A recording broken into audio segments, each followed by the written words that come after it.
guys, welcome back to my channel. I know it's been a little over a year since I've actually posted any talking content where I'm actually, giving you guys, tips, talking about my adventures, my travels. So I'm really sorry about that. I'm really trying to put out more videos within this next year.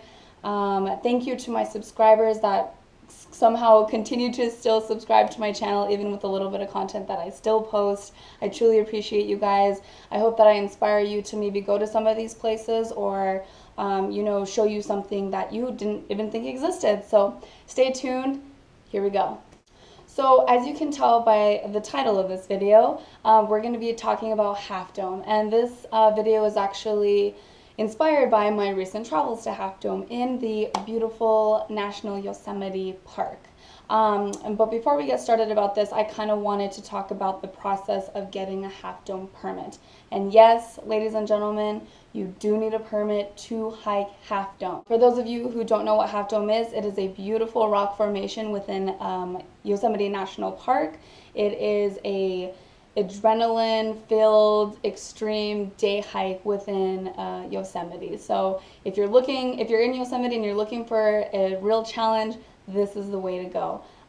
You do, as previously mentioned, need a permit to hike up the cables of Half Dome. They do allow 225 day hikers to do this hike a day, as well as 75 backpackers a day. How to apply? You will be having to apply for these permits through Recreation.gov, and I will put the link below.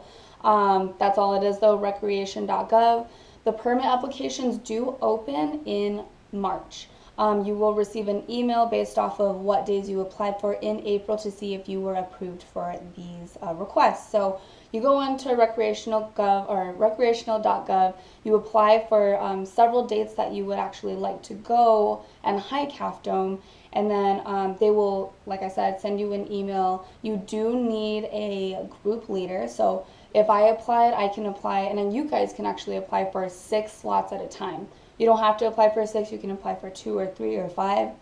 But I personally applied for 4 and got all 4, and we hiked on August 14th, which was a Monday. On Recreation.gov, they do provide graphs and like pie charts of which days are the busiest, which days aren't as busy, that's why I chose a Monday, was because I knew it wasn't going to be as busy, which would give me a better opportunity to hike Half Dome and to get that permit.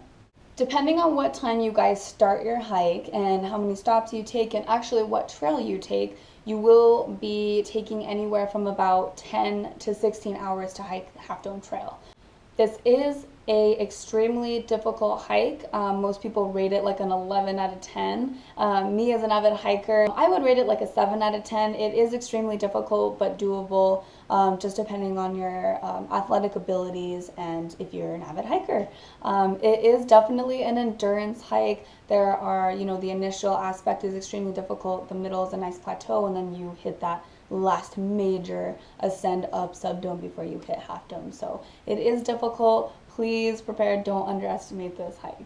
A lot of you guys are going to be starting your hike from Happy Isles parking lot. The park rangers who said you are allowed to park there. You aren't allowed to overnight camp there, even in your vehicle. You will get your window knocked on early in the morning and escorted out of the park or told to leave. So please do not do that. Please also do not leave any food or valuables in your vehicle.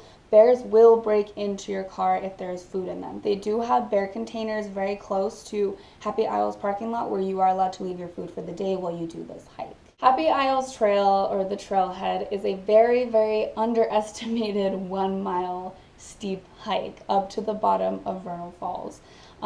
This is a paved area. A lot of tourists, this is like the thing that they go to the most because it is paved, and it's it's within close to the first waterfall that you're going to hit, which is Vernal Falls.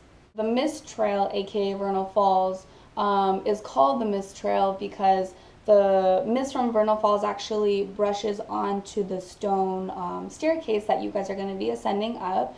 You really need to be careful on this. A lot of people also underestimate these stairs. They're slippery, they're wet. A lot of people attain ankle injuries and actually really hurt themselves on these stairs just because they are wet. So I cannot stress again the importance of good hiking shoes and, you know, just having the proper equipment and being physically fit for this hike, because it is difficult through and through. Another quick tip for mist trail is to take maybe some kind of poncho or rain jacket. Depending on the type of year, you'll get some light mist on you, or you can actually be fully soaked by the time you finish the climb up Vernal Falls. The time that I went was about mid to late August, and we had no problem with it. We actually were hiking in the dark, but like a little bit of my clothes were wet just from the mist, but sometimes I have seen people where they are literally soaked from head to toe. After you're done hiking the mist trail, you will actually hike on the side of, and when you see it, you'll know, the side of Vernal Falls to the very top of Vernal Falls. Once you hit the top of Vernal Falls, this part is going to hit a like dirt and rock plateau for a little bit of time before you hit another set of stone staircase or rock staircase.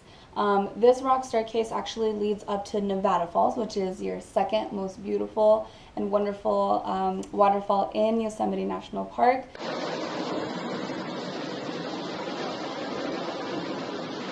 It's pure bliss. Beautiful Yosemite.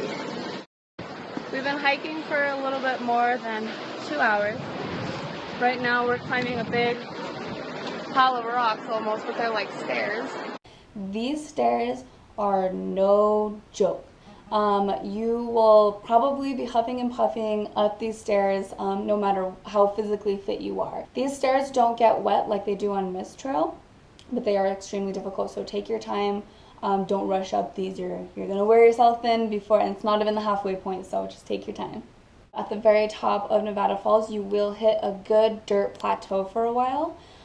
This plateau is going to give you a little bit of a break from, you know, the very, very steep ascent that you guys are doing throughout this this trail. So this is your time to take a break, maybe take a snack. On this dirt pathway, you will meet up with little Yosemite Valley. This is officially your halfway point. You are almost there, not really, but it is your halfway point, and it's kind of super exciting because depending on what time you go, you will to the left of you see the face, the flat face, not the round face, of Half Dome. And I remember the first time I saw it, I was just like, oh, like super euphoric moment for me, something I will honestly never forget. So I just saw the sun kind of shine its light right onto the face of Half Dome, and it couldn't have been more perfect. So I hope you guys get to experience that. Once you guys hit the Little Yosemite Valley, you will hit another ascend, not your last one, but your second to the last ascend into some pretty major switchbacks. After those wonderfully hard switchbacks, you will meet up with the wonderful subdome. You often hear about Half Dome, obviously, on social media, you know, Facebook, Instagram, even YouTube, but no one really talks about how hard subdome is. This is one of the hardest part of the hike. I know I said earlier that the stairs up Nevada Falls was part of, like, one of the hardest parts of the hike, but subdome is equal to those stairs, but obviously the air is a little bit thinner and you're already pretty exhausted from hiking the majority of the day. So now you're sitting at the very top of subdome. You're probably still breathing pretty hard. You feel exhausted, and then you see those beautiful, wonderful cables right in front of you on Half Dome. Okay guys, we made it to Half Dome. Quickly and my checking out. These are the cables. There's a couple people climbing on them right now. We're going to be up here very shortly. Which for me was probably one of the best feelings I've ever experienced in my life, and one of the coolest things I've ever done in my life was actually ascending the cables of Half Dome. This is where the permit comes into place. Take a picture or take a paper copy or have a picture on your phone of your permit. The park ranger will be at the bottom of Half Dome asking for your permits. Depending on what day you go and what time of year you go, these cables will be absolutely crowded up and down, which can be extremely dangerous for you if you are not physically fit or if you have a fear of heights and you are deciding to take this ascend. So 3 things that I recommend: do not ascend these cables if there are any storm if there's any storm rolling in, or if there are any storm clouds rising above Half Dome. You will get electrocuted, most likely, and you will probably fall off and die. So please don't risk your life. I know it's super wonderful and you just hiked your little heart out, but please do not risk your life. Second, if you've done your research for Half Dome, you know that you do need gloves to ascend these cables, or at least it's recommended, of course. There are gloves sitting at the bottom of Half Dome that, you know, previous hikers have left there because they don't need them anymore. I really don't recommend using those gloves. Wear gloves with grips on the palms. So it can take you anywhere between 30 minutes to an hour and a half to ascend these cables, just depending on how packed they are. The cables are usually pretty packed between 10 a.m. to 3 p.m. They do advise that if you don't reach subdome or Half Dome by 3 p.m. that you should start turning around so you are not hiking in the dark. So you've hit the top of subdome and you're staring the most wonderful Half Dome in the face and looking at those beautiful cables, and you are just thinking to yourself, holy hell, this is so scary. For me personally, I really wasn't scared. I was actually more excited than anything to ascend these cables. My boyfriend and my friend Lacey were about 2 hours behind us, so we had to wait for them before we ascended. But I watched many people go up and down the cables. Some actually went halfway up and came back down. I would recommend, if you're afraid of heights, don't let this be your first time to face those fears. This is a 45-degree angle incline, 400 feet ascend to a max altitude of 8,842 feet. You will have an elevation gain of 4,800 feet. So it is pretty extreme. I would prepare yourself. I hope you guys thought that this video was helpful. I really am making this video to inspire you guys to hike Half Dome, but also be super cautious because this is an extremely hard hike.